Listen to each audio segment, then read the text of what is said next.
ဒီနေ့ခေတ်မှာကြီးပွားချမ်းသာဖို့ဆိုတာကန်ရရထက်တင်အတုံးချတဲ့အချိန်နဲ့နီးပညာပေါ်မှာပိုမှုတည်ပါတယ်။သူများတွေထက်အောင်မြင်ခြင်းသူများတွေမလုပ်တဲ့အရာတွေကိုတင်စလုပ်ဖို့လိုနေပြီ။ပထမဆုံးနီးလန်းကတော့ high value skill တခုခုရှိနေဖို့ပါ။အခုခေတ်မှာဘွဲတစ်ခုတည်းနဲ့မလုံလောက်တော့ဘူး။ coding လား digital marketing လား AI လားကဘာကြီးကလိုအပ်နေတဲ့ကျွမ်းကျင်မှုတစ်ခုကိုတင်ထားပိုင်ဆိုင်ထားရင်ငွေကြေးကတင့်တော်ကိုအလူလိုလိုက်လာပါလိမ့်မယ်။ဒုတိယချက်ကတော့ငွေကိုမစုပါနဲ့ရင်းနှီးမြောင်နှံပါချမ်းသာတဲ့သူတွေကငွေအတွက်အလုပ်လုပ်တာမဟုတ်ပဲငွေကိုသူတို့အတွက်အလုပ်လုပ်ခိုင်းတာပါအတီးအဖွဲကနေစားပါ share လားစီးပွားရေးလားအဓိကလားအရှုံးကိုကြောက်နေဖို့ထဲအခွင့်အလန်းကိုလက်လွတ်ရမှာကိုပိုကြောက်ပါ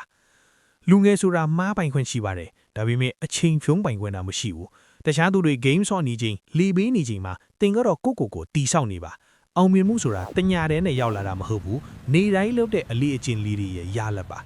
မနေ့ကဆိုတာမသေးကြဘူးဒီနေ့ဒီအခြေကစာဒီအားဆိုင်ပါတင်ဖြစ်ချင်တဲ့ဘဝကိုတင်ကိုယ်တိုင်ပဲတီဆောက်ယူရမှာပါမဖြစ်နိုင်ဘူးလို့ပြောနေမယ့်အစားဘလို့ဖြစ်အောင်လုပ်မလဲဆိုတာကိုပဲစဉ်းစားပါအားလုံးပဲအောင်မြင်တဲ့လူငယ်တွေဖြစ်ကြပါစေ